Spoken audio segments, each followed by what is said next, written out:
Good morning. Welcome to the Point. This past week in Lansing, two major issues were dealt with, and they were high priorities for many legislators. Both passed in a bipartisan way. One had to do with taxes. As we told you, that new tax plan in Washington changed the exemption here in Michigan because at the federal level, it did away with the personal exemption. And because Michigan law follows federal law, the same happened here. Lawmakers wanted to reinstate it, and they did. And the driver responsibility fees. This morning, we'll talk to two legislators about both of those issues and more, starting with Kent County Republican Tom Albert. Representative, let's start by talking about what the legislative part of the investigation into Michigan State University is going to look like. I know that the Speaker asked those committees, Germain, look into MSU, find out as much as you could from the perspective that you're legislators, you aren't necessarily investigators, so you have some limited abilities. But what is it that you and your committee are going to look at? Yeah, I think just to be clear, this is not an investigation. This is an inquiry. I'm by no means a prosecutor. But from my capacity as a legislator, what I think the goal is looking through all the information we can find and trying to identify what the problems are and letting that take us to solutions. Because what we reading through all these reports and listening to the survivors tell their stories, it's gut-wrenching. And it's absolutely terrible that this type of evil was allowed to happen for decades. And we need to look at the root causes to these problems and try and make sure we can avoid the same problems in the future. It is a little difficult. On one hand, as you say, you're not a prosecutor. On the other hand, there has been conversation about the way the state might react. Some have called for the governor to step in and do something about the board. Others have said that there should be purse strings that were withheld because of activity. But you point out that as of this moment, the legislature doesn't, the public at large doesn't, the Attorney General's office doesn't know exactly what transpired, how it transpired. We may know a lot of what transpired. We don't know how it was allowed to continue or why it continued for so long. So there really are a lot of more questions that have to be answered before you get to that next stage, which is fixing it or, in the case of the Attorney General's office, perhaps prosecuting. So I think one thing that's just overwhelmingly clear is that there were failures.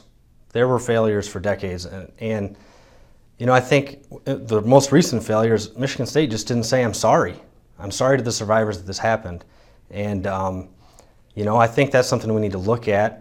And we need to make sure that survivors know that we're looking out to make sure, at least from whatever we can do in the legislature, that there'll be some type of justice for them and make sure that, I'm a father, and there's a lot of fathers out there and a lot of parents who don't ever want to see this happen to their children, making sure that that doesn't happen in the future again.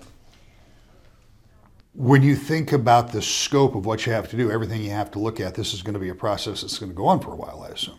Yes, absolutely. So, if you look at the Attorney General's office, they received, it was like over 40,000 documents that they're going to have to review. I'm very glad to see that Kent County's former prosecutor, Bill Forsyth, is leading that investigation. He did a great job for decades for Kent County, and I have all the confidence in the world that he's doing this for the survivors. He's doing this to make sure that we can bring justice to them, and I think he's going to do a tremendous job. There have been concerns raised, and you can't separate them necessarily from the political environment, but the Lieutenant Governor has continued to suggest should be somebody more independent. There are a number of inquiries or investigations, whatever you want to call them, that are going on. Do you think it is sufficient to have the Attorney General with Mr. Forsyth looking into it, what the legislature is doing, what no doubt Governor Engler and the folks that he brings on board? Are you satisfied that there will be enough transparency in all of these investigations? Yeah, I think there's definitely calls for some people to politicize this, and I'm not going to be part of that. My number one priority in this inquiry is to gather all the information, review it, and try and identify problems and try and find solutions, and that's what my goal is.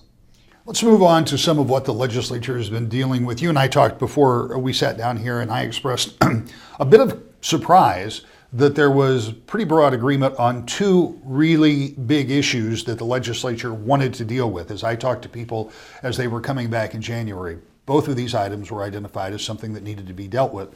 The first had to do with the tax plan passed in Washington. It did away with the individual exemption largely because it raises the standard deduction.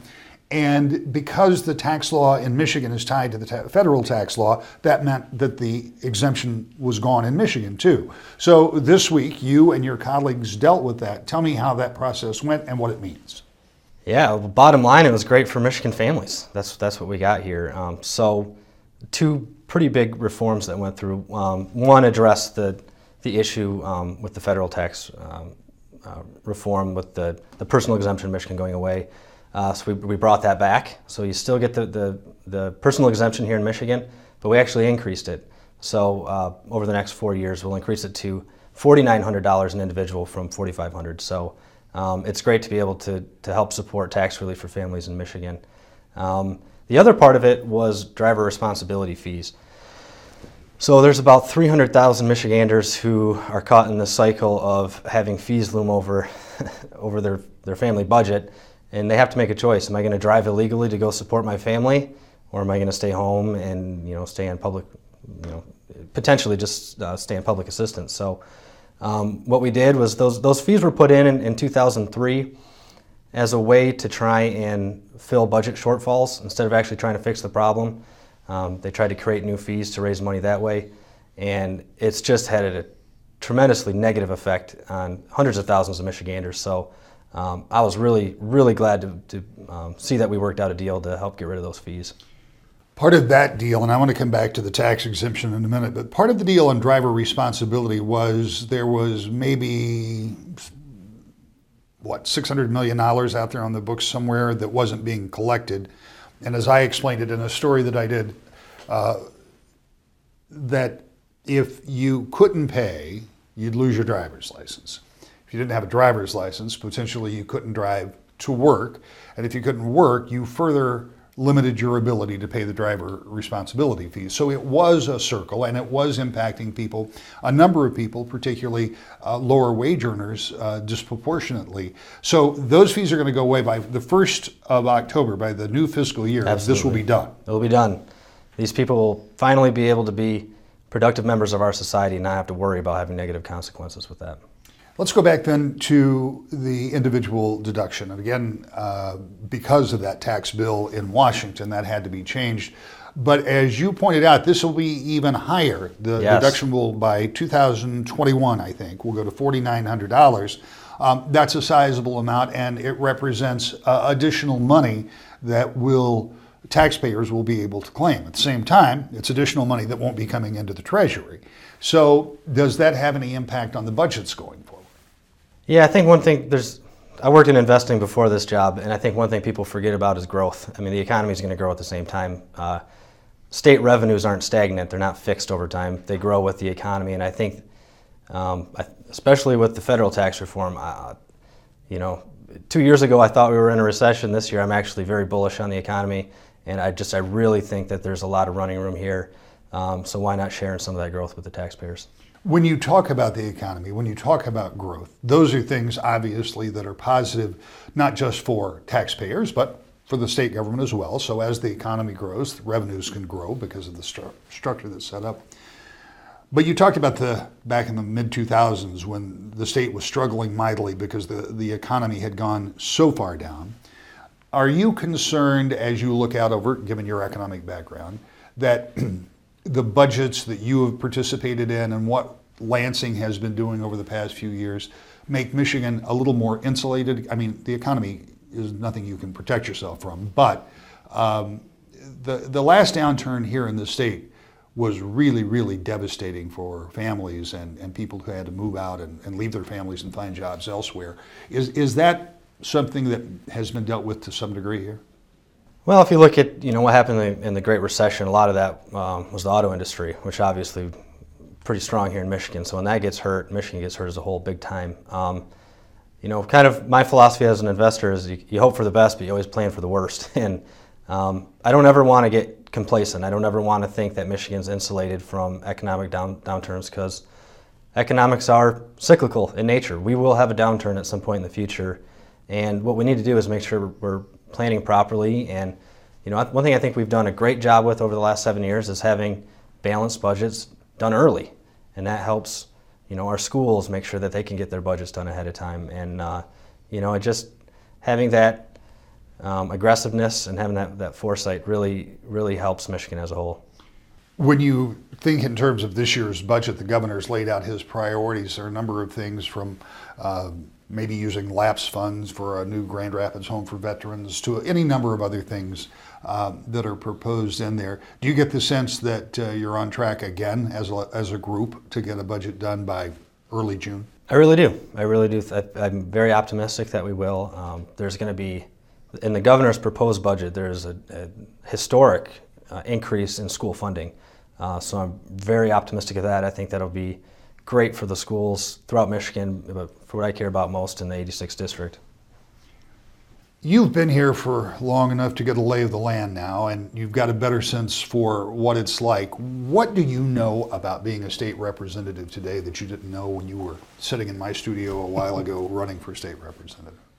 Well, I had the opportunity to work on 2 really big reforms last year. I worked on the public school employee retirement system reform, and that changed how new teachers, when they get hired, how they're going to get their retirement income. I also worked on the local government pension and retiree health care crisis, really, that we have in Michigan. So I guess, it's not easy. You can't just come in here with an idea and get it through. You have to convince at least 56 or 55 other members, depending on how many people are sitting here at the time, but in the House, and then you have to go to the Senate and get the majority there, and then you have to get the governor. So, there are a lot of moving pieces. There are a lot of different interest groups in here that can make things difficult. So, I think you just, from what I've learned, you have to stick to your guns. You have to keep fighting, and if you have a good policy, you can actually get something done in the end. When we come back, we'll talk to another state representative and get his take on those 2 important pieces of legislation and more. It's next. To the Point.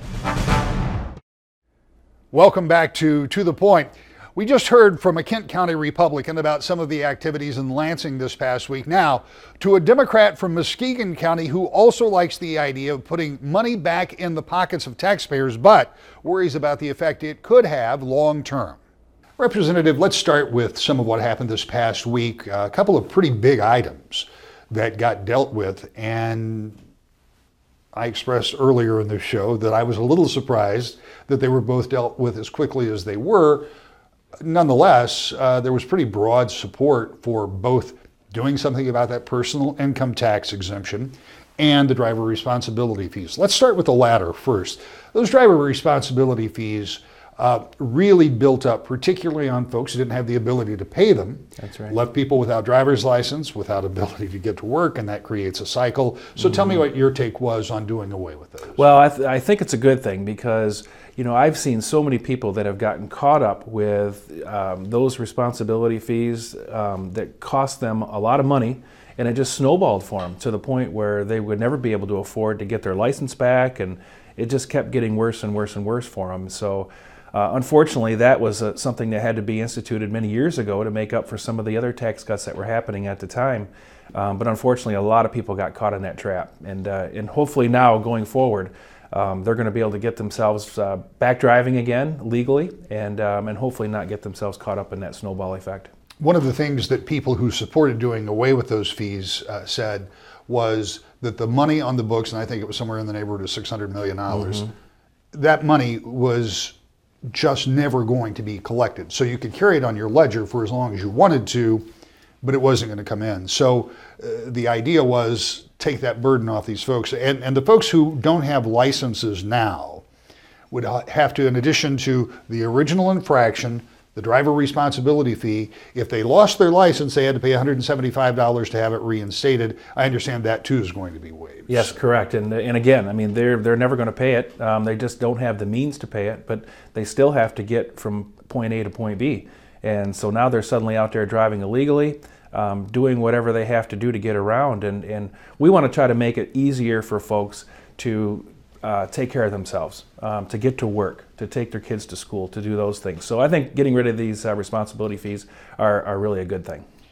The other component was, and I've explained it a number of times, it was reinstating kind of an unintended consequence from the federal tax plan that was passed, and that did away with Michigan's individual exemption. And so the legislatures, both ends, have sent to the governor the plan that will not only reinstate it, but it raises that individual exemption to $4,900 by what, 2021, something like that. So again, there was some bipartisan support on that. Yeah, this was something that we had to do as a state to really go back and fix, some of the, I believe, the hastily passed income tax changes at the federal level. The things that President Trump tried to push through. I think we had to go back and fix it for our residents here in Michigan to make sure that they weren't going to be overtaxed. And while I supported that bill, as well as those driver responsibility fees, I think we really have to be careful going forward, though, because I have yet to see any kind of fix on the other end of how our state government operates and the bills that we're going to have coming due. So while I think it's a good thing that we're putting money back in the taxpayers' pockets where I think it belongs, at the same time, our government still needs to function, and we have bills to pay, and I have not seen anything that's going to address how we make up for that money. Well, let's talk about that for a minute, because you're talking about substantial money. Even if we agree that driver responsibility fee money was probably never going to be collected, it had been factored in as something that you could count on to spend. Same is true on this personal exemption. By raising it, going above where it is now, that will change the revenue equation. So there are one of two things that can be done. You can either find revenues somewhere else, in other words, raise taxes on a different sector, or cut spending if the economy doesn't grow to accommodate. That's pretty much the size of it, right? I would agree, yes. Now, when we talk about cutting spending, we have to consider, too, that we have roads that are still in desperate repair. We have many services that need to be continually funded going forward. And again, I am not seeing anything out there that's going to make up for that revenue. And I think that we're heading down a dangerous path for future budget years. And there's going to be a change in the governor's office for sure. And unfortunately, this is going to make things difficult for whoever's coming in, not only for the governor's office, but for other state legislators to cope with these budget shortfalls. Well, you talk about roads. Promises have already been made. More money is going to have to go into the transportation department if you live up to the legislation that was passed. So that means that there's further strain on that revenue stream that's coming in.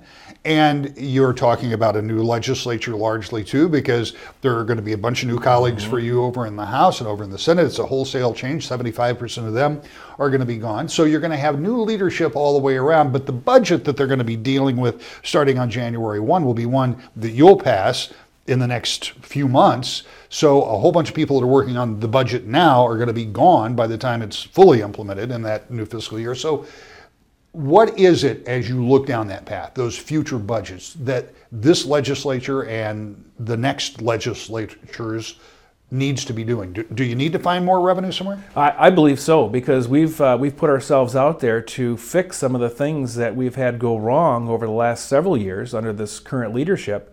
And again, we've spoken for a lot of road improvements. I've yet to see any happen. I can tell you, when I'm driving around in Muskegon and on the roads that I travel, it's really quite an obstacle course to miss the potholes that are out there.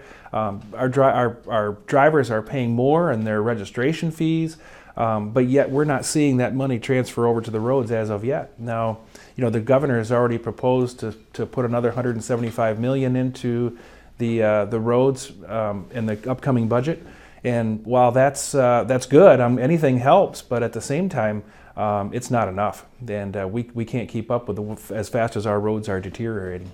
What would you prescribe as a legislator? What would you prescribe that we do? Because you've just said that you agree with the fact that putting the individual income, that individual income tax exemption, had it been left undone, would have created a big chunk of revenue back into the Treasury. But as you say, you and others thought it was more important to put it in the hands of taxpayers. But if you want to do all of the things that you've talked about and fix roads and do all of these things, then you have to find revenue somewhere. Yeah, we have to. And we have, that's one of the things that I had mentioned, is that while I think it's important to put that money back into the taxpayers' pockets, at the same time, I have not heard of any kind of remedy on the other end. So the Republican leadership, I think, has, in a sense, while we've accomplished the fact of getting that money back to the taxpayers, we have not accomplished how we're going to pay for different things, and that's going to be a big issue moving forward. When you look at the governor's proposed spending, there are a lot of things in there that, for some of us, they're kind of out in the weeds, but there's some basic stuff. For example, he has proposed putting more money into every classroom, as I read the budget. That would be one of the more significant increases in per pupil spending that I've seen since I've been covering the legislature. There again, that's more money, but it's more money going back into public schools, something that I assume that you probably identify with. Well, yeah, any amount. Now, this proposed increase was about $240 per pupil, if I'm not mistaken. And while that sounds really good on its face, at the same time, we've been underfunding our schools for several years, upwards to $2,000 per pupil in a recent study that came out. And so we'll take anything that we can get as far as money going into our schools to educate our children, prepare them for the future. But what's been proposed is certainly not enough. We're still lagging behind. And I think that those things need to change. And we also have to remember, while we continue to hear about these record numbers going into schools, the record dollar amounts, we also forget about the fact that about $1 billion has been siphoned out through our cyber schools and the charter schools, these for-profit businesses that are supposed to be educating our children. And the taxpayers have no idea of where their money is going to be going or how it's going to be spent. So would you be in favor of making the per pupil funding, the K through 12 funding, would you be in favor of making that only for traditional public schools?